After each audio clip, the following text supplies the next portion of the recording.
आप देख रहे लोकतंत्र, मैं हूं आपके साथ नेहा दुबे। मुख्य चुनाव आयुक्त और चुनाव आयुक्तों की नियुक्ति वाला बिल मंगलवार को राज्यसभा से भी पास हो गया। राष्ट्रपति द्रौपदी मुर्मू के साइन करने के बाद बिल कानूनी शक्ल लेगा। और बता दें आपको कि बिल का नाम मुख्य चुनाव आयुक्त और अन्य चुनाव आयुक्त नियुक्ति सेवा शर्तें और पदावधि विधेयक 2023 है। सरल भाषा में इसे सीईसी बिल 2023 भी कह सकते हैं, लेकिन ये बिल कितना सरल नहीं है। और आपको बता दें कि इतना सरल ना होने के साथ ही साथ इस बिल से विपक्ष भी खुश नहीं है। कांग्रेस समेत तमाम विपक्षी पार्टियों का कहना है कि इस बिल के आने के बाद से चुनाव आयोग सरकार की कठपुतली हो जाएगा। दरअसल बिल के कानून बनने के बाद सीईसी और ईसी को राष्ट्रपति की ओर से एक चयन समिति की सिफारिश पर नियुक्ति मिलेगी। इस समिति में प्रधानमंत्री, सरकार के एक कैबिनेट मंत्री और विपक्ष की ओर से लोकसभा में सबसे बड़े विपक्षी दल के नेता शामिल होंगे। पहले चयन पैनल में देश के मुख्य न्यायाधीश शामिल होते थे, लेकिन अब चयन पैनल में देश के मुख्य न्यायाधीश की जगह एक केंद्रीय कैबिनेट मंत्री को शामिल किया गया है। विपक्ष का कहना है कि आयुक्तों की नियुक्ति में सरकार के 2 लोग होने से अंतिम फैसला सरकार का होगा और सरकार जिसे चाहेगी उसे आयुक्त बना सकती है। प्रस्तावित समिति में 2 प्रतिनिधि सरकार के होंगे और ऐसे में सरकार जो चाहे वो फैसला कर सकती है।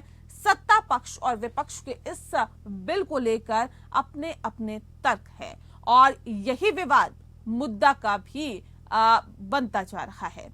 उधर संसद में सेंध के मुद्दे पर संसद में विपक्ष का हंगामा और दोनों सदनों से कुल 146 सांसदों को निलंबित किया जाना भी भारतीय लोकतांत्रिक इतिहास में रिकॉर्ड बन गया।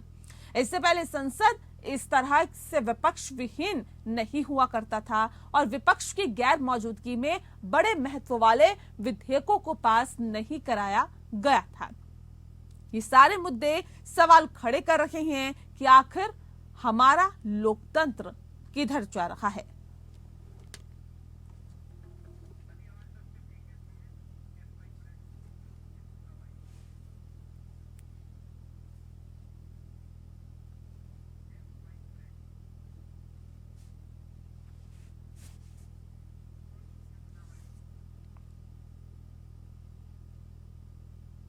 और चलिए इस विषय पे आज हम तफसील से चर्चा करेंगे। हमारे साथ खास मेहमान मौजूद हैं, उनसे आपका परिचय करा देते हैं। इस वक्त हमारे साथ एसवाई कुरैशी जी हैं, जो कि पूर्व मुख्य चुनाव आयुक्त है। बहुत स्वागत है कुरैशी साहब आपका। इस खास कार्यक्रम की शुरुआत आपके साथ ही करते हैं। कुरैशी साहब, इस बिल को आप कैसे देखते हैं जो अब कानून का शक्ल ले लेगी?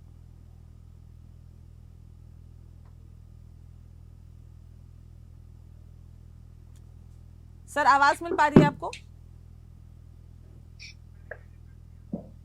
चलिए, लगता है आवाज वहां तक नहीं पहुंच पा रही है। एक बार फिर से हम आपको बता देते हैं। दरअसल ये पूरा जो मसला है वो मुख्य चुनाव आयुक्त की नियुक्ति के साथ जुड़ा हुआ है और इसको समझने की हम कोशिश करेंगे कि आखिर पैनलिस्ट से सीजीआई का नाम हटाना ये कहां तक जायज है और क्या निष्पक्ष तरीके से अब चुनाव आयुक्त की नियुक्ति होगी।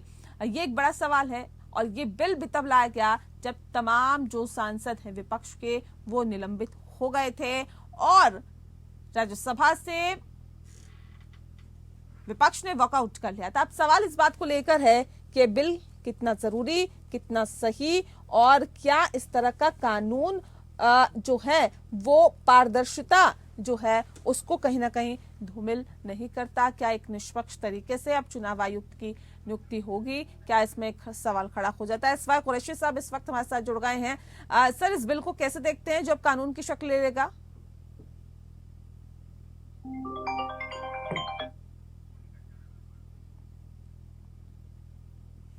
जी, आपको बता दें कि मुख्य चुनाव आयुक्त और चुनाव आयुक्तों की नियुक्ति वाला बिल मंगलवार को राज्यसभा से भी पास हो गया। राष्ट्रपति द्रौपदी मुर्मू के साइन करने के बाद बिल कानून की शक्ल ले लेगा। बिल का नाम है मुख्य चुनाव आयुक्त और अन्य चुनाव आयुक्त नियुक्ति सेवा शर्तें और पदावधि विधेयक 2023। आसान भाषा में अगर हम इसे कहें तो ये भी कह सकते हैं कि सीईसी ईसी बिल 2023।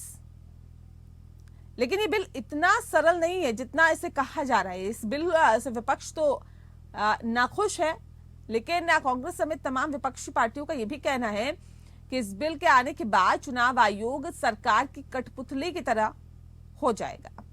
दरअसल बिल के कानून बनने के बाद सीईसी और ईसी को राष्ट्रपति की ओर से एक चयन समिति की सिफारिश पर नियुक्त किया जाएगा। एसवाई कुरैशी साहब इस वक्त हमारे साथ जुड़ गए हैं। सर, एक बार फिर से आपका बहुत स्वागत करती हूँ। और इस बिल को आप कैसे देखते हैं जो कुछ ही वक्त बाद कानून का रूप ले लेगा? ये इस बिल में मिक्स्ड चीजें हैं। एक तो अच्छी चीज ये हुई कि जो स्टेटस ऑफ इलेक्शन कमिश्नर जो सुप्रीम कोर्ट जजेस का हटा के कैबिनेट सेक्रेटरी का किया जाने वाला था वो ठीक कर दिया, क्योंकि फॉर्मर सीसी वगैरह ने रिप्रेजेंटेशन की थी। तो दूसरे इसमें एलिजिबिलिटी क्वालिफिकेशन जो निर्धारित की है वो अच्छा हुआ, क्योंकि अभी तक कानून में कुछ भी नहीं था कि किसी को भी लगा सकते थे। ये बात दूसरी है कि आज तक 70 साल में हर सरकार ने एक सिविल सर्वेंट को सेक्रेटरी लेवल का ही अफसर को लगाया था, जिसको तजर्बा होता है इलेक्शन कराने का। तो इसी वजह से इलेक्शन कमीशन इतना अच्छा चला। अब उन्होंने उसको कानूनी शक्ल दे दी, ये भी अच्छी चीज है। फिर एक शॉर्टलिस्टिंग कमेटी का आइडिया कि शॉर्टलिस्ट ऑफ 5 बना के वो कोलिजियम के सामने पेश की जाएगी, ये आइडिया भी अच्छा है। लेकिन इसमें ओरिजिनल बिल पे 2 महीने पहले कमी ये थी कि कैबिनेट सेक्रेटरी की अध्यक्षता में ये कमेटी बनती।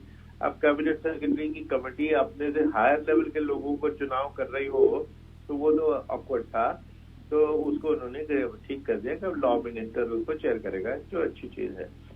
लेकिन जो कोलिजियम बनाया है वो कोलिजियम बड़ा डिफेक्टिव है कि कोलिजियम में प्रधानमंत्री, उनका नॉमिनेटेड कोई मंत्री और लीडर ऑफ अपोजिशन, ये तो 2 to 1 घर बैठे हो गया।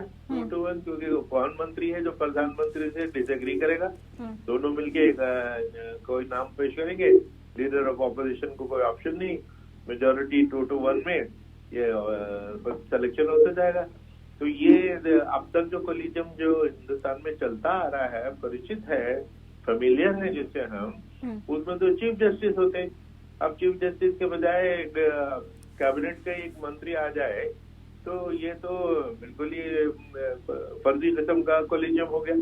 तो ये तो मुझे तो लगता है ये कोर्ट में वापस जाएगा। और कोर्ट ने जो जिस वजह से ये ऑर्डर दिया था तो वो वजह तो अभी भी वैलिड है कि भाई ट्रांसपेरेंट प्रोसीजर होना चाहिए।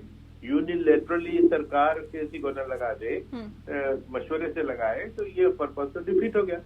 तो इस वजह से मुझे लगता है कि कोर्ट में फिर जाएगा। नहीं सर, एक बहुत महत्वपूर्ण सवाल ये भी है कि क्या आपको लगता है कि मौजूदा हालात में इस बिल को लाने की जरूरत थी? नहीं, उसकी मौजूदा हालात में ये बिल इसलिए लाया गया कि सुप्रीम कोर्ट ने डायरेक्शन दी थी। एक पीआईएल पिछले 3-4 महीने पहले गया था और उसमें यही कहा गया था कि भाई इलेक्शन कमिश्नर की अपॉइंटमेंट बड़ी आर्बिट्रेरी होती है, सरकार जिसको चाहे लगा देती है। मैं भी उसी सिस्टम से आया था, नो डाउट। लेकिन उसके बावजूद द फैक्ट कि यूनिलैटरल सरकार लगाती है, ये एक डिफेक्टिव बात थी। मैं सीईसी होते हुए, पद पे होते हुए भी ये कहता था कि दुनिया की सबसे पावरफुल इलेक्शन कमीशन और उसका सिस्टम ऑफ अपॉइंटमेंट सबसे डिफेक्टिव, यानी गवर्नमेंट ऑफ द डे किसी को लगा सकती है। फिर उसके ऊपर इल्जाम लगाने का ये पॉसिबिलिटी रहती है कि भाई फला सरकार ने लगाया है तो उस सरकार को फेवर करेगा। अगर कोई चीज उसने ऑन मेरिट भी की लेकिन उसके ऊपर उंगली तो उठ सकती थी, उठाई भी जाती थी अक्सर, जिसका हम लोगों को बड़ी तकलीफ होती थी। तो कम से कम कोलिजियम अगर करता है, लीडर ऑफ ऑपोजिशन और सरकार मिलके बनाते हैं, तो कोई पॉलिटिकल पार्टी, कोई ऑपोजिशन पार्टी उंगली नहीं उठा सकती। फिर उसकी जो ट्रस्टवर्दीनेस इंस्टीट्यूशन की बढ़ती है। और ये पूरी दुनिया का तरीका है, ये हिंदुस्तान के लिए हम अकेले नहीं मांग रहे थे, ये तो पूरी दुनिया में है। तो इसलिए कोलिजियम का इंस्ट्रक्शन ये कोर्ट ने ऑर्डर किया था। दूसरे कोर्ट ने ऑर्डर ये किया था कि कॉन्स्टिट्यूशन जिसमें आर्टिकल 324 जिसने इलेक्शन कमीशन को क्रिएट किया था, उसी के सेक्शन 5 में ये लिखा था कि अपॉइंटमेंट का सिस्टम जो होगा उसके ऊपर पार्लियामेंट कभी एक्ट बनाएगी। तो वो कोर्ट ने पूछा भाई 70 साल हो गए, तुमने अभी तक उस पर एक्ट नहीं बनाया, तो एक्ट बनाओ। और जब तक एक्ट नहीं बन जाता जब तक हम एक कोलिजियम जो ऑलरेडी फेमिलियर है प्राइम मिनिस्टर, चीफ जस्टिस और एलओपी की ये अपॉइंटमेंट करती रहेगी। तो जो एक्ट बना, जिन हालात का आप जिक्र कर रही हैं, वो इसलिए बना कि कोर्ट ने ऑर्डर किया था। नहीं, अब ये कहा जा रहा है कि अब जो चुनाव आयोग है वो सरकार की कठपुतली की तरह काम करेगा, क्योंकि जैसा कि आपने खुद भी बताया कि ये 2:1 वाला हिसाब हो जाएगा कि प्रधानमंत्री अगर उसमें होंगे, उसमें एक मंत्री होंगे और विपक्ष के नेता होंगे, तो जाहिर सी बात है कि दो एक तरफ होंगे और एक तरफ होंगे, तो मानी तो वो दो की ही जाएगी। लेकिन ऐसे में निष्पक्ष कैसे ये चुनाव होगा, इस पर एक बड़ा चिन्ह लगता जा रहा है सर, प्रश्न चिन्ह लग रहा है। ये आपने जो कहा ये बहुत लोग कह रहे हैं और मैं समझता हूँ बड़ी गलत चीज कह रहे हैं कि अभी क्या पोजीशन है। अभी तो कोई किसी को किसी से पूछना भी नहीं, leader of opposition, chief justice, कोई नहीं। गवर्नमेंट चाहती है प्रधानमंत्री जिसको चाहे लगा दे। 70 साल से ये चल रहा है। तो चुंगल तो सरकार का अब है। और ये बात दूसरी है कि कोलिजियम जिस टाइप का प्रपोज किया गया है वो चुंगल की कंटिन्यूएशन ही है कि वहां पे भी प्रधानमंत्री और उनके कैबिनेट मिनिस्टर मिलके लीडर ऑफ ऑपोजिशन को आउटवोट कर देंगे, जिसको चाहे लगाते रहेंगे। तो जो एक ऑप्टिक्स होते हैं, जो एक विजुअल वो होती है, एक सिग्नल कि भाई ये मिलजुल के ऑपोजिशन और सरकार ने मिलकर बनाया है, वो चीज तो खत्म हो गई। इसलिए इसकी कॉम्पोजिशन को तो सरकार को दोबारा सोचना चाहिए। और जो collegium already CBC, CIC, director CBI को चुन ही रहा है पिछले 15 साल से, उसी कोलिजियम को आगे चलने दीजिए। उसमें क्या खराबी है बताइए? कौन सी ये सवाल इस बात को लेकर भी देखिए, अभी तक ईडी और सीबीआई तमाम संस्थाओं पर सवाल उठते रहे हैं। चुनाव आयोग पर भी कई मर्तबा सवाल उठे हैं, इसमें कोई दो राय नहीं है। लेकिन सीबीआई के डायरेक्टर पे एक दफा उठे हैं। हाँ। लेकिन हालांकि कोलिजियम के अपॉइंटेड थे, वो सवाल बड़ा दुरुस्त था। लेकिन सीआईसी, सीबीसी के सीआईसी और सीबीसी पे तो मुझे तो नहीं ख्याल कि कोई एतराज उठा। नहीं, मैं ईडी सीबीआई की बात कर रही हूँ सर। ईडी सीबीआई पर अक्सर सवाल उठते हैं। किसी के कंट्रोल में नहीं है। ईडी सरकारी डिपार्टमेंट है, जिसको चाहे सरकार लगाती है। हाँ, लेकिन चुनाव आयोग की जब सर बात होती है तो निष्पक्षता की बात होती है, देश की सत्ता बनाने की बात होती है और निष्पक्ष तरीके से बनाने की बात होती है कि कहीं पे भी गड़बड़ झोला नहीं होगा, कहीं पर भी झोल नहीं होगा, जिसको भी जनता चाहेगी उसकी सरकार बन जाएगी। लेकिन अब तो इसमें सवाल उठ रहे हैं सर, और ये कहा जा रहा है कि बिल्कुल कठपुतली की तरह ही कार्य किया जाएगा। अब ये मुझे एक बार बता दीजिए और अपने हमारे दर्शकों को भी समझा दीजिए कि अब जो है वो प्रोसीजर क्या रहेगा, कैसे मुख्य चुनाव आयुक्त की नियुक्ति होगी? नहीं, मैं यही बता रहा हूँ कि देखिए अभी भी क्या प्रोसीजर था कानून बनने से पहले कि प्रधानमंत्री जिसको चाहे लगा दे, तो कठपुतली तो वो हो गया। अब उसमें जो इम्प्रूवमेंट की कोशिश की गई है कि प्रधानमंत्री अकेले न चुने, एक 3 आदमियों का कोलिजियम इसको चुने, तो उससे ये होता है कि भाई ये निष्पक्ष इसका चुनाव हो रहा है। इसमें जो गलती की गई है, जो मैं समझता हूँ कि प्रधानमंत्री और उनका कैबिनेट मिनिस्टर मिलके वो तो दोनों एक राय के हो गए, तो ये कोलिजियम तो नहीं चलने वाला। ये जरूर कोर्ट में जाएगा और कोर्ट इसको क्वेश्चन करेगी कि लेकिन सर ये देश के लिए कितना चिंता का विषय है? इस कोलिजियम से नहीं आने वाली। ये देश के लिए कितना चिंता का विषय है? बहुत चिंता का विषय है कि देखिए पूरे हिंदुस्तान की डेमोक्रेसी इलेक्शन कमीशन की क्रेडिबिलिटी ही पे चलती है। आप देखिए पड़ोसी देशों में देखिए, अफ्रीका के देशों में देखिए, इलेक्शन क्रेडिबल नहीं होता तो वहां पे तो पूरा कंट्री में आग लग जाती है, राइट्स हो जाते हैं, इलेक्शन कमीशन इलेक्शन के रिजल्ट के ऊपर झगड़े होते हैं। तो लेकिन इंडिया में तो ये नहीं होता था। अब बांग्लादेश में अभी अगले हफ्ते इलेक्शन होने वाला है, वहाँ डिमांड की जा रही है कि इंटरिम गवर्नमेंट इलेक्शन कराए।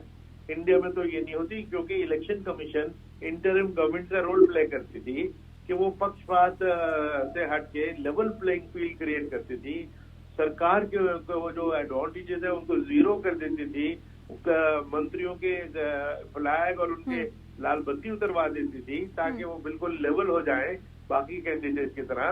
तो ये इलेक्शन कमीशन करती थी। इस वजह से इलेक्शन कमीशन ने 70 साल में चेंज ऑफ गवर्नमेंट जो होती रही है, कितनी स्मूथ ट्रांजिशन होती है, क्योंकि इलेक्शन कमीशन क्रेडिबल है, तो इसलिए इलेक्शन का रिजल्ट भी क्रेडिबल होता था। जी। जिस दिन इलेक्शन कमीशन पे क्वेश्चन मार्क लग जाएगा रिजल्ट पे भी झगड़ा होगा, फिर उसके ऊपर झगड़े हुआ करेंगे। यूएस में डोनाल्ड ट्रंप ने रिजल्ट को नहीं माना। अब देखिए यूएस तक में अगर रिजल्ट पे झगड़ा हो सकता है तो हिंदुस्तान में ना होना हमारे लिए कितनी फख्र की बात है। हमारे तो कभी नहीं झगड़ा हुआ था आज तक। आगे का क्या होगा उसका ठीक भी है हमें अभी सर, ख्याल इससे रखना लोकतंत्र कैसे प्रभावित हो सकता है? इस फैसले से, इस बिल से, अगर ये कानून का शक्ल ले लेगा, इससे लोकतंत्र कैसे प्रभावित होगा? नहीं, इसमें यही है, मैं समझता हूँ कि सरकार को रिकंसिडर करके कि कोलिजियम को कॉन्स्टिट्यूशन बदल दें, जो ऑलरेडी कोलिजियम हिंदुस्तान में प्रचलित है वो कर दें तो वो एक्सेप्टेबल है। और बल्कि मैं तो कहूँगा और इसको इम्प्रूव करना है तो उसकी तरीका ये है कि क्योंकि अब इन्होंने एक सिस्टम शुरू कर दिया शॉर्ट लिस्टिंग। तो 5 आदमी की शॉर्ट लिस्ट एक कमेटी बना के देगी। जाहिर है कि वो 5 आदमी की कमेटी में वो 5 होंगे जो प्रधानमंत्री जी को मंजूर होंगे, जो पसंद होंगे। उनको पूछे बिना वो शॉर्ट लिस्टिंग नहीं करेगा। बिल्कुल। तो अगर 5 आदमी मंजूर है प्रधानमंत्री को तो प्रधानमंत्री तो ये कर सकते हैं कि वो लीडर ऑफ ऑपोजिशन से कहें कि ये 5 लोग शॉर्ट लिस्ट होके आए, इनमें से किसी को चुन लो, मैं उसको बना दूंगा। तो अच्छा वो 5 के 5 ही के सरकार को एक्सेप्टेबल है। लीडर ऑफ ऑपोजिशन को भी खुशी होगी, संतुष्टि होगी कि देखो चलो मेरी बात मानी गई, मेरा चुनाव आदमी ले लिया गया। बाहर से तो आ नहीं रहा वो, उन 5 में से ही है और 5 सरकार के मंजूर नजर है ऑलरेडी। बिल्कुल, ये स्वायत्त संस्था है सर और ये बहुत स्वतंत्रता के साथ कार्य करती है। लेकिन आप क्योंकि मुख्य चुनाव आयुक्त रहे हैं और मैं दरअसल ये समझना चाहती हूँ कि क्या मौजूदा सरकार जो रहती है उसका किसी तरह का दबाव रहता है क्या चुनाव आयोग पर? नहीं, देखिए मेरे वक्त तक तो कोई दबाव नहीं रहता था, सवाल ही नहीं था, सवाल ही नहीं पैदा होता। सरकार हमसे डरती थी। आज की क्या पोजीशन है मुझे नहीं मालूम, लेकिन जो सवाल उठते हुए दिखाई देते हैं बहुत सारी चीजों में कि 25-25 दिन तक मॉडल कोड की कोई वायलेशन किसी वीआईपी की होती है और उसके ऊपर कोई एक्शन नहीं होता। सुप्रीम कोर्ट लताड़ती है, सुप्रीम कोर्ट भी हमको लताड़ती नहीं थी। कोई कोर्ट नहीं लगी क्योंकि हमारी इतनी इज्जत थी इस इंस्टीट्यूशन की कि अब तो हाई कोर्ट ने जो एक क्लॉज इसमें आया है जो मैं जरूर बताना चाहूंगा कि मद्रास हाई कोर्ट ने तो कह दिया कि जी इलेक्शन कमिश्नर पे मर्डर चार्ज लगाओ। अश्वनी जी, इस बिल को लाने की सर क्या आवश्यकता थी और ऐसे वक्त में लेकर आया गया जब इतने सांसदों को निलंबित कर दिया गया था? आपकी संख्या ज्यादा होगी तो जाहिर तौर पे आसानी से बिना हो हंगामे के इस बिल को आपने पास करा लिया। सीईसी और ईसी बिल को लाने के पीछे का मकसद बता दीजिए सर। नेहा जी, देखिए 2 मकसद की बात यह है कि माननीय सुप्रीम कोर्ट ने आदेश दिया था कि जल्दी से जल्दी इस पर कानून बनाया जाए, क्योंकि 70 साल हो गए आज तक कोई भी सरकार आई इस पर कानून नहीं बना पाई। तो एक तो सुप्रीम कोर्ट के आदेश के अनुपालन में यह बिल बनाना पड़ा। ठीक है। दूसरी जो आप बात कर रहे हैं निलंबन की, तो इतने जो सांसद हमारे माननीय निलंबित हुए थे उनकी भी जवाबदेही सरकार के प्रति होती है और लगभग 18 से 25 लाख लोगों की नुमाइंदगी करते हैं वो लोग। तो जब अगर उनका देश के प्रति कोई जवाबदेही नहीं है, इतनी महत्वपूर्ण बिल चुनाव आयोग बिल आया, उसके बाद देखिए दूसरा बिल जो है आईपीसी सीआरपीसी, हम लोग इतिहास बना रहे थे शायद उसके अंदर, और ये लोग कह रहे थे मुझे निलंबित कर दिया जाए, और निलंबित करके बाहर ये लोग कार्टून बना रहे थे और फिल्म बना रहे थे। तो उनको देश की जन भावनाओं से कोई मतलब नहीं है, जन कल्याणकारी नीतियों से कोई मतलब नहीं है। उन लोगों को ये चाहिए था कि सिर्फ वो हल्ला करे, कोई मुद्दा तो मिला नहीं, विपक्ष मुद्दा विहीन है, तर्क विहीन है और तथ्यों का अकाल है। इसलिए विपक्ष को वो हल्ला करके यही मुद्दा बनाना था कि हम लोगों को निकाल दिया गया। लेकिन सर सवाल इस बात को लेकर भी है ना कि देखिए बिल लाए, सुप्रीम कोर्ट ने कहा ठीक है, अच्छी बात है, आप इतना चीजें सरकार फॉलो कर रही है, बहुत अच्छी बात है, लेकिन सवाल इस बात को लेकर है कि सीजीआई का नाम पैनलिस्ट से क्यों हटा दिया गया?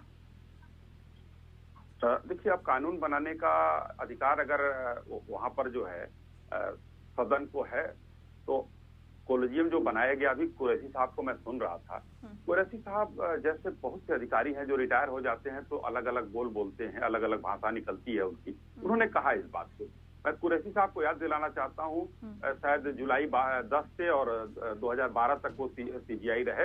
उसके बाद जब वो हटा दिए गए तो वो लेख लिखते हैं कि आज क्यों नहीं आप लोगों ने कार्रवाई की उस चुनाव में। उन्होंने लेख लिखा इंडियन एक्सप्रेस में, लेख का जवाब संदीप जी ने दिया, उनके डिप्टी इलेक्शन कमिश्नर थे। उन्होंने जवाब दिया कि आपके 9 मामलों में, जब आप सीजीआई थे, वो थे चीफ इलेक्शन कमिश्नर थे, तो 9 मामलों में आपने कार्रवाई क्यों नहीं की? 153 और 123 में आपने कार्रवाई नहीं की। किसने क्या तो किया, ये देखिए, किसने क्या शिक्षा नहीं देना किया दूसरी वो बात अलग है। चीज है, लेकिन सरकार मौजूदा वक्त में आपकी है। सरकार आप ने बिल विपक्ष लेके के नेता को आएंगे रखा है। और उसके अंदर कुछ चीजें ऐसी होगी, जब सवाल उठेंगे तो सवाल तो सर आपसे ही पूछे जाएंगे। ठीक है, उठना चाहिए। ठीक है प्रदीप जी, मैं सीधा रुख आपका कर लेती हूँ। सर, आप लोगों को क्यों ऐसा लगता है कि देखिए अब तो चुनाव आयोग भी सरकार की कठपुतली की तरह काम करेगा?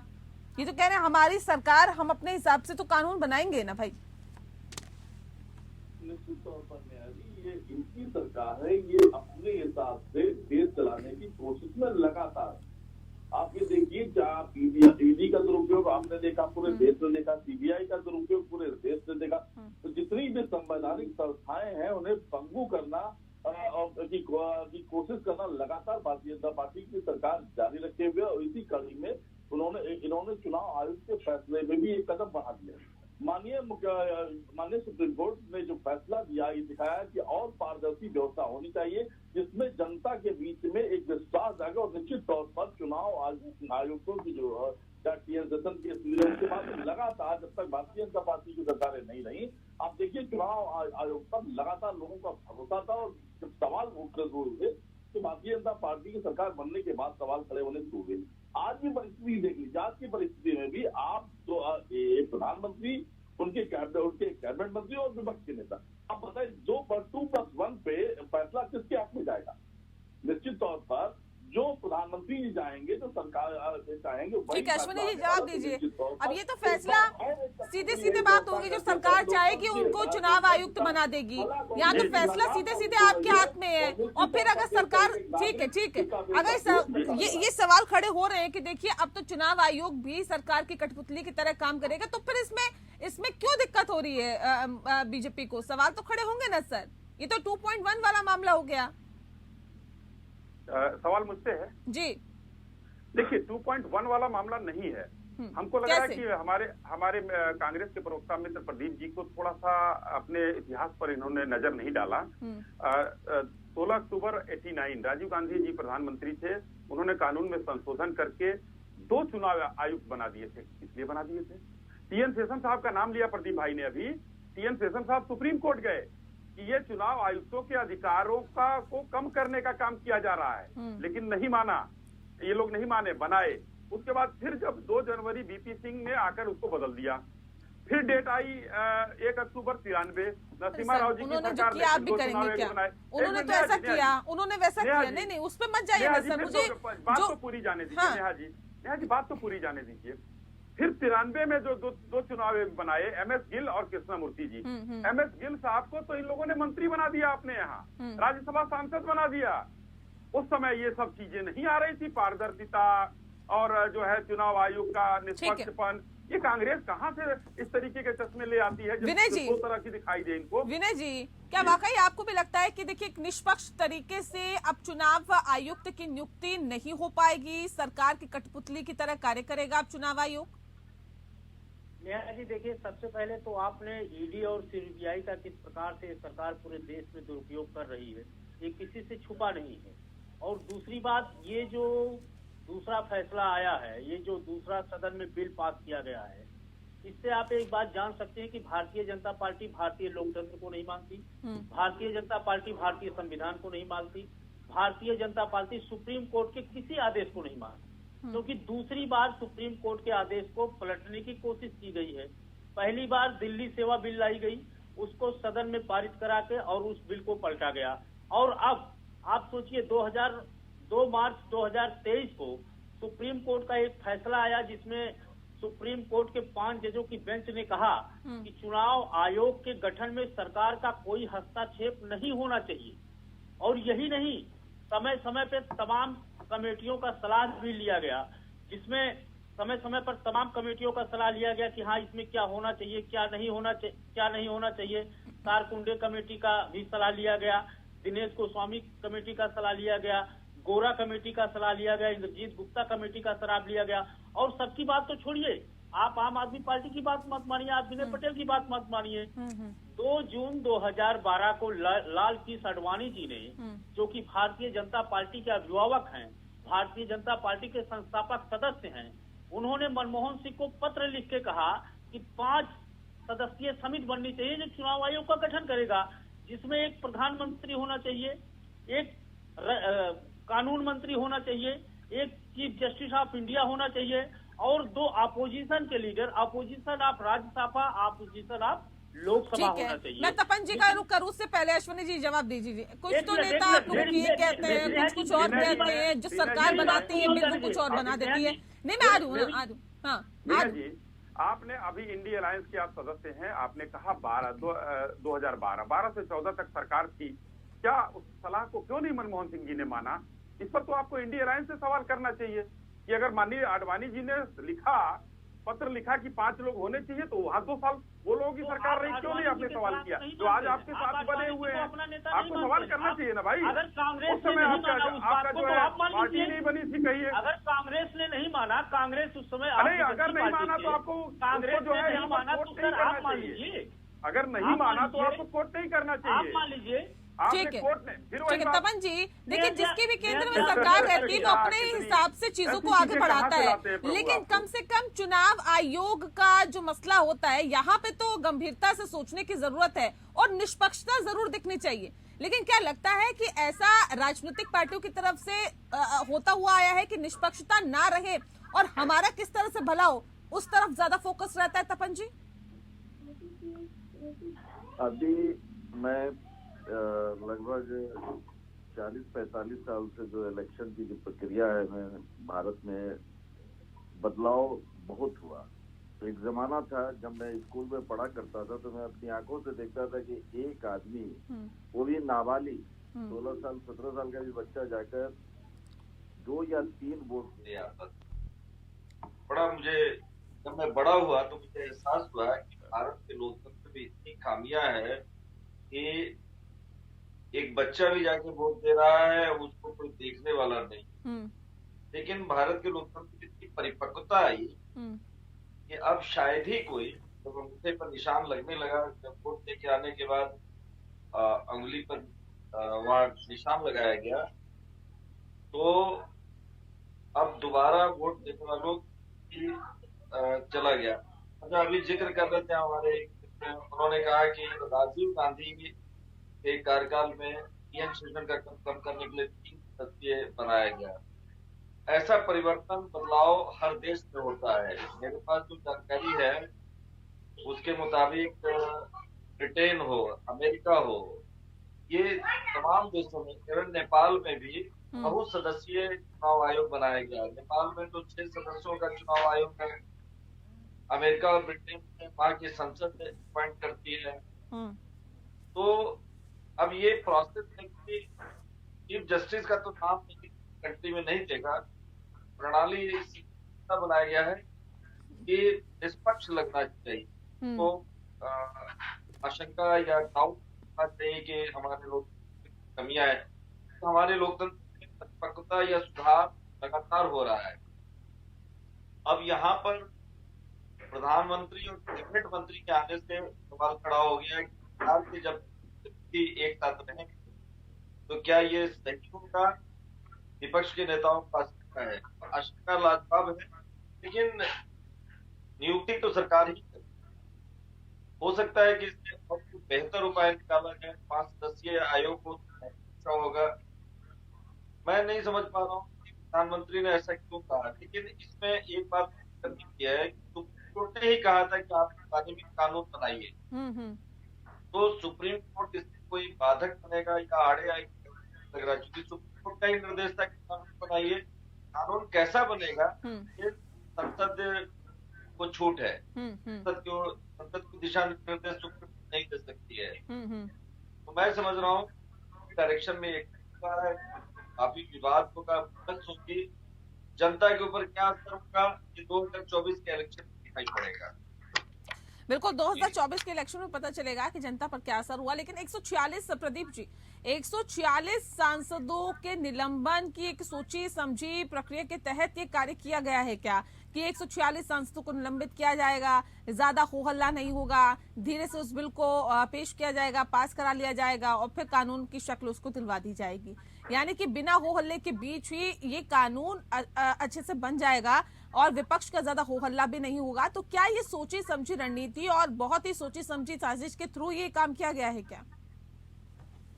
देखिए, भारतीय लोकतंत्र में 146 सांसदों का निलंबन काले अध्याय में लिखा जाएगा। आज देश का एक नागरिक और दलित है और सवाल कर रहा है सरकार से क्या आपने लोकतंत्र को समाप्त करने की का मन बना लिया है क्या? और आज एक बात देखिए, एकदम मन साफ करके देखिए, सरकार को ये मानना चाहिए कि भारत पूरे विश्व के मजबूत लोकतांत्रिक देशों में से एक है। आज की परिस्थिति क्या है? आज आपने भारत की आवाम के बीच के दिल हृदय में एक सवाल खड़े कर दिए। आज केवल और केवल एक संवैधानिक साथी जिस पर देश विश्वास कर रहा है वो न्यायपालिका, और आज अगर मुख्य न्यायाधीश भी इस कोलोजियम के अगर हिस्सा होते तो इसमें इनको आपत्ति क्या थी? निश्चित तौर पर ये तो बात सही है। देखिए आपत्ति क्या थी अश्वनी जी, ये एक बहुत अहम सवाल है कि आपत्ति क्या थी, दिक्कत कहाँ पे थी? बाकी सब चीजें तो ठीक है, लेकिन पैनलिस्ट से सिर्फ सीजीआई का नाम हटाने में क्या दिक्कत थी? कहते हैं कि हमने जिस व्यक्ति को चुनकर भेजा है सही माने में वो चुनकर सुन लेते हैं वो मेरी आवाज में। हाँ सुन लेते हैं। नेहा जी, दो प्रमुख बातें हैं। क्या विपक्ष ये मान चुका है कि कभी वो सत्ता में नहीं लौटेगा? ये मानकर बैठ चुका है। नहीं तो, शायद आपत्ति क्या थी इसमें? आइए, आपत्ति क्या थी? मैं आ रहा हूँ ना, विपक्ष जो अब आपत्ति विपक्ष को है। नेहा जी, आप तो एक जज की भूमिका में है, आप सवाल पूछ सकती हैं। मतलब विपक्ष हार मान चुका है कि भाई हमको कभी सत्ता में नहीं आना है, ये लोग अपना ही बनाते रहेंगे। नहीं आना है या नहीं आना है, या फिर आने नहीं देना है, उसके लिए ये कार्य किया जा रहा है? सवाल तो बहुत है ना सर। MS गिल और कृष्णमूर्ति साहब को बनाया गया, आने नहीं देना चाहते, आई ना सरकार हमारी। उन लोगों ने भी तो किया। TN शेषन साहब, जो आज तक चुनाव आयुक्त के नाम पूछे जाए तो सिर्फ लोग बताएंगे कि TN शेषन साहब, एक नाम। जो 25 साल 30 साल से ऊपर के लोग हैं, एक नाम बताएंगे, ना उसके पहले के ना उसके बाद के, कोई नहीं बताएगा, क्योंकि उन्होंने बड़ा परिवर्तन किया। चुनाव में जो मजबूती आई, जो भारती जी कह रहे थे, वो चुनाव में मजबूती उन्हीं के बाद दिखी। दूसरा मुद्दा मैं कहना चाहता हूँ कि जो आपने कहा ना कि अभी इतने लोगों का निलंबन, और प्रदीप भाई ने कहा काले अध्याय में लिखा जाएगा। ठक्कर के एक कमेटी की एक रिपोर्ट पेश की जाती है, उसको सदन में पेश करने के पहले वो अखबारों में छप जाती है। 89 का मामला होता है और 63 सांसद निलंबित कर दिए जाते हैं उसको लीक करने के मामले में। वही आगे ना, पहले क्या हुआ था? ठीक है, ये कांग्रेस की परिपाटी है क्या प्रदीप जी? कांग्रेस ने परिपाटी सिखाई है, ठीक है, बता दें। ठीक। दूसरी बात, नहीं मैं आ रही हूँ प्रदीप जी, ये कह रहे हैं आपके पद चिन्हों पे चल रहे हैं मौजूदा सरकार। कांग्रेस से पार्टी ही सिखा के गई है सब। हम तो पद चिन्ह बनाते हैं, कुछ पद चिन्हों पर वो लोग चलते हैं जो आज देख रहे हैं। विनय पटेल जी ने अभी कहा कि ये दिक्कत हुई, वो दिक्कत हुई, आई इतने भ्रष्ट लोग। नहीं ऐसे नहीं सुनते हैं ना अश्वनी जी, एक सेकंड। माननीय सांसदों का निलंबन हो रहा है, इस पर सवाल खड़े होंगे और निश्चित तौर पर भारतीय लोकतंत्र में इस तरह की व्यवस्था के नहीं कह रहे कि आपने कौन सा बहुत अच्छा कार्य किया था, कह रहे हैं आप लोगों ने क्या क्या किया था अपने वक्त पे, वो चीजें भूल गए हैं क्या? कह रहे अगर हमने सीजीआई को हटाकर एक मंत्री को उस पैनल में डाल लिया तो इसमें इतनी दिक्कत क्यों? एक लाइन जोड़ सकता हूँ प्रदीप जी, आपकी इजाजत से। आप ये बताइए, देश की एक लाइन जोड़ सकता हूँ उसी में, आपका विश्वास है या नहीं है? मुख्य न्यायाधीश का कोलेजियम सिस्टम में होने पर आपके हृदय में भय किस बात का था? आपको क्या लगता था कि आप जो चाहते हैं, जो आपकी मंशा, वो पूरी नहीं हो पाएगी? निश्चित तौर पर हमें कहते हैं कि देश का नागरिक आपसे सवाल कर रहा है, और केवल इसलिए सवाल कर रहा है कि आज जिस तरह व्यवस्थाओं को, संवैधानिक संस्थाओं को आपने पंगु कर दिया है, पूरा देश केवल न्यायपालिका की तरह देखता है। और ऐसी स्थिति में अगर मुख्य न्यायाधीश उस कोलेजियम सिस्टम में नहीं है तो सवाल खड़े होंगे और इस कानून को चुनौती मिलेगी। प्रदीप जी, 18 दलों के साथ आप सुप्रीम कोर्ट गए थे उन्हीं संस्थाओं के लिए कि ये हमारे साथ गलत हो रहा है, और उसी का देखा हुआ सुप्रीम कोर्ट ने तमाचा मार के सबको भगा दिया, जाओ भाई अब तो संस्था काम कर रही है। और आज भी विनय पटेल जी की पार्टी के भ्रष्टाचारी सांसद को फिर से जेल भेज दिया, न्यायपालिका ने ही भेज दिया। संस्थाएं काम कर रही है, ये मानकर चलना चाहिए और देश पर भरोसा करना चाहिए। सीजीआई पर आपको भरोसा है और देश के ठीक है, किसी लेकिन मंत्री पर लेकिन भरोसा नहीं विनय है। जी, अब क्यों आप लोगों को ऐसा लगता है कि निष्पक्ष चुनाव नहीं हो पाएगा? कह रहे हैं कि पहले भी अगर कांग्रेस की सरकार में इस तरह की चीजें होती रही है तो निष्पक्षता से बाकी बदलाव भी हुए हैं सत्ता में, तो फिर क्यों इस बात का डर, और क्या इस बात का डर और ज्यादा सता रहा है कि अब हम सत्ता में वापस नहीं आएंगे, या केंद्र पर आम आदमी पार्टी फिर कब्जा नहीं कर पाएगी, या एनडीए अलायंस जिसका जिक्र लगातार किया जा रहा है वो अब सत्ता में नहीं आ पाएगी? नेहा जी देखिए, पहला सवाल, भारतीय जनता पार्टी को चीफ जस्टिस ऑफ इंडिया से क्या प्रॉब्लम है? उनको इस देश के सुप्रीम कोर्ट से क्या प्रॉब्लम है? अगर उस कमेटी में चीफ जस्टिस ऑफ इंडिया रहते हैं तो उससे क्या प्रॉब्लम है? और दूसरी बात आप मेरी समझिए, अगर एपीएन चैनल को देखिए चैनल पर ही सवाल हो गया। एक मिनट हेलो जी जी, सुन पा रहे हैं, आपको बताइए। मैं ये कह रहा हूँ कि इनको भारतीय जनता पार्टी को सुप्रीम कोर्ट और चीफ ऑफ जस्टिस से क्या प्रॉब्लम है? अगर किसी कमेटी का सदस्य, आप समझिए, अगर किसी कमेटी का सदस्य प्रधानमंत्री रहते हैं और एक केंद्रीय मंत्री को बना दिया जाता है और एक विपक्ष के नेता को बना दिया जाता है, उसके बाद आप 2:1 का रेशियो लेके आते हैं। वो तो जिसकी सरकार रहेगी, भाजपा की, कल कांग्रेस की रहेगी, परसों आम आदमी पार्टी की रहेगी, ये सब मेरे कहने का मतलब है कि ये सबके लिए खतरनाक है। ठीक है, अगर ये संविधान बना तो ये सबके लिए खतरनाक है। और दूसरा सवाल जो अश्विनी जी ने उठाया कि जो है आम आदमी पार्टी के सांसद जेल में हैं। आम आदमी पार्टी के सांसद जेल में इसलिए हैं क्योंकि वो भारतीय जनता पार्टी के चरण चुम्बन नहीं किए। अगर वो अजीत पवार हो जाते तो आज जेल में ना होते, अगर वो छमन भुजबल हो जाते तो आज जेल में ना होते। जिसको प्रधानमंत्री जी 2 दिन पहले कह के आते हैं 75,000 करोड़ का घोटाला, वो आदमी दूसरे दिन जाके महाराष्ट्र का उप मुख्यमंत्री बन जाता है। अरे तो सर, कम से कम ये सब तो आप समझिए। आपने बंगाल में क्या किया? विनय भाई, न्यायपालिका पर आज भरोसा नहीं है। विपक्ष का नेता बना दिया। आपने भुजबल के साथ क्या किया? आपने असम के मुख्यमंत्री के साथ आप लोगों ने बुकलेट जारी कराया था, बुकलेट 32 पन्ने का बुकलेट जारी कराया था, और उसी आदमी को आपने मुख्यमंत्री बना दिया। तो इस पे अगर बात ना हो तो ज्यादा बेटर। मुझे लगता है कि चुनाव आयोग वाले मुद्दे पे अगर डिबेट हो रहा है तो इसी पे अगर हो तो ज्यादा बेटर है। लेकिन अगर 2:1 के रेशियो से होगा और किसी सरकार के 2 सदस्य रहेंगे, वहाँ पे इंसाफी नहीं हो ठीक है पाएगी। तपन जी, ये लोकतंत्र के लिए कितना खतरनाक है, कितना हानिकारक है लोकतंत्र के लिए कि एक निष्पक्ष तौर पर चुनाव होना और फिर अब 2:1 वाला यहाँ पर सिस्टम हो जाना, ये लोकतंत्र के लिए घातक है क्या? देखिए, 2:1 के रेशियो के मुद्दे को विपक्ष उठाने का पूरा प्रयास करेगा क्योंकि लोकसभा का चुनाव तो नजदीक है। और ये भी मुझे आशंका है इस मुद्दे को लेकर विपक्ष सुप्रीम कोर्ट में भी जाएगा। सुप्रीम कोर्ट में जो संवैधानिक स्थिति है इस मामले को सफाई कर सकती है। तो आने वाले समय में बड़ा क्रूशियल होगा कि ये मुद्दा शायद मतलब कि इस पर हंगामे और प्रदर्शन और बहस चलती रहेगी क्योंकि विपक्ष इसे किसी भी हाल में मंजूर नहीं करेगा। विपक्ष को ऐसा लग रहा है कि सरकार ने चारों ओर से उसकी घेराबंदी कर रखी है, उसे कहीं भी पॉलिटिकल स्पेस मिलने की गुंजाइश नहीं दिख रही है। तो ऐसे में ये मुद्दा बनाने की भरपूर कोशिश होगी। तो एक्चुअली सुप्रीम कोर्ट की गाइडलाइन यदि कहीं क्लैरिटी होती कि आपको किस तरह की चीजें बनानी है, और सुप्रीम कोर्ट देख नहीं सकती है संसद को। संसद तो स्वतंत्र है कानून बनाने के लिए, और संसद ने जो कानून बना दिया उस पर शायद सुप्रीम कोर्ट स्टे लगाए। मुझे नहीं लगता है कि इस तरह की संभावना दिख रही है। ठीक है प्रदीप जी, ये कांग्रेस पार्टी की आगे की रणनीति क्या होगी सर? निश्चित तौर पर हमारा राष्ट्रीय नेतृत्व और जो इंडिया अलायंस मिलकर तय करेगा, और इस एक्ट को निश्चित तौर पर चुनौती मिलेगी, माननीय उच्चतम न्यायालय में चुनौती मिलेगी।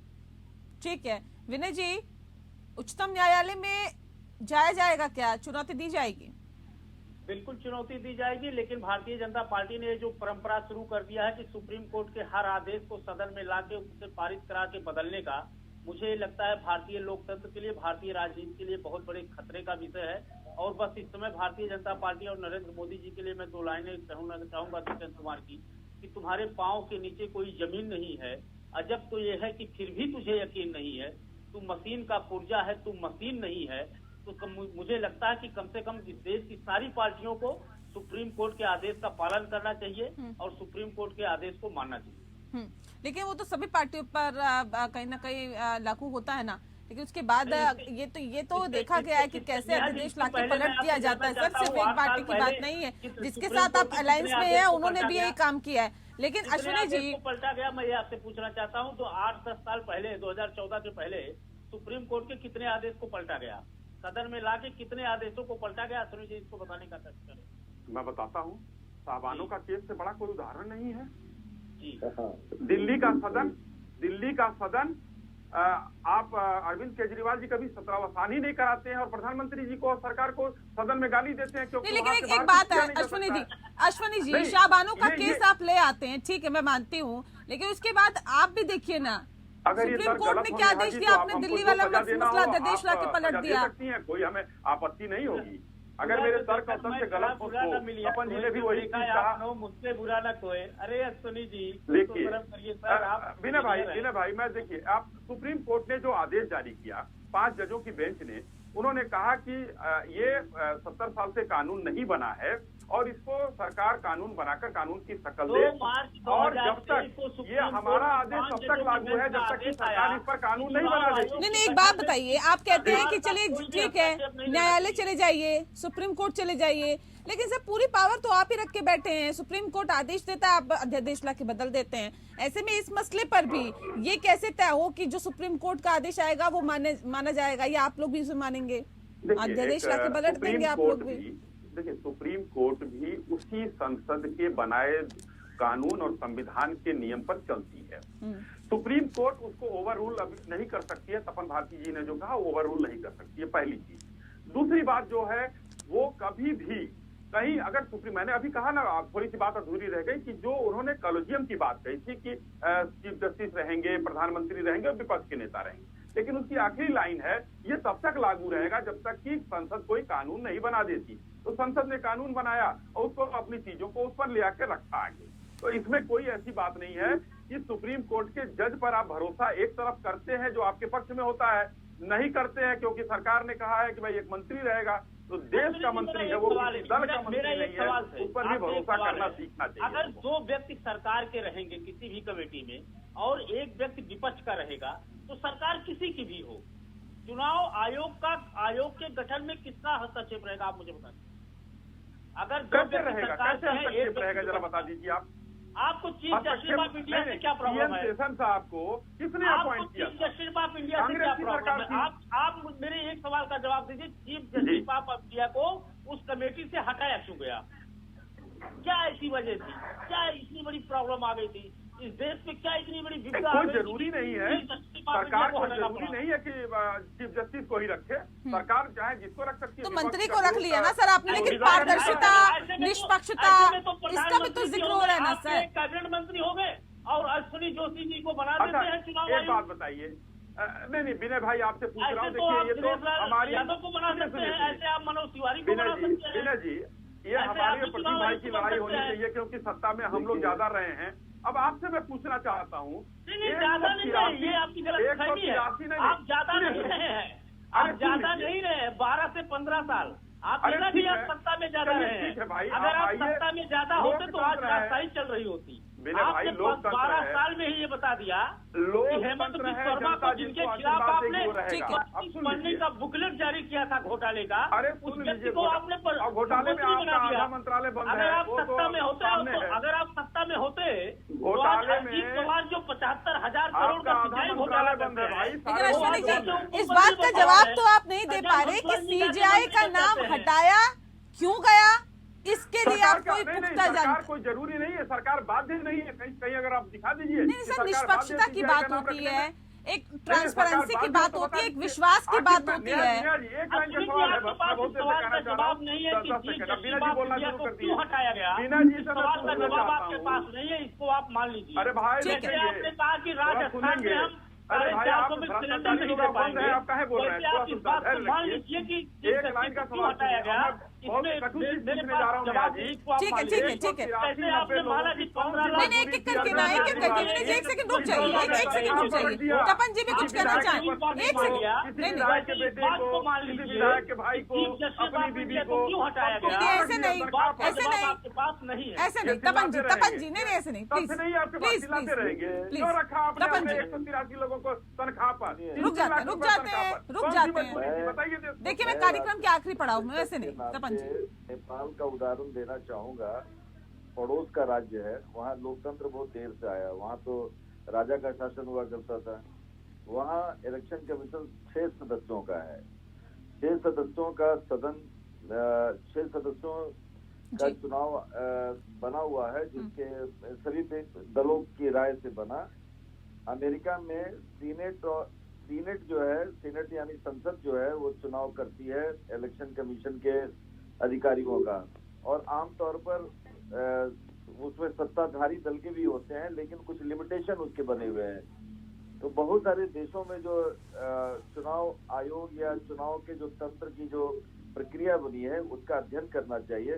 भारत में यदि 5 सदस्यीय सदस्य भी हम बना देते हैं, उसमें एक विपक्ष का नेता हो, उसमें चीफ इलेक्शन ऑफिसर जो उनका भी अपना तजुर्बा और अनुभव है। जैसे आपने सुप्रीम कोर्ट के लिए कॉलेजियम बना रखा है कि सुप्रीम कोर्ट की चीफ जस्टिस और 3-4 जज मिलकर सुझाव देते हैं कि किनको जज बनाना चाहिए, किन्हें हाईकोर्ट का चीफ जस्टिस बनाना चाहिए। तो CEC चीफ इलेक्शन कमिश्नर को भी ये अधिकार देना चाहिए कि उनका उत्तराधिकारी बनने का लायक कौन है। 5 सदस्यों में उनको रखिए, चीफ जस्टिस को रखिए, अपोजिशन लीडर को रखिए, कानून मंत्री और प्रधानमंत्री को रखिए।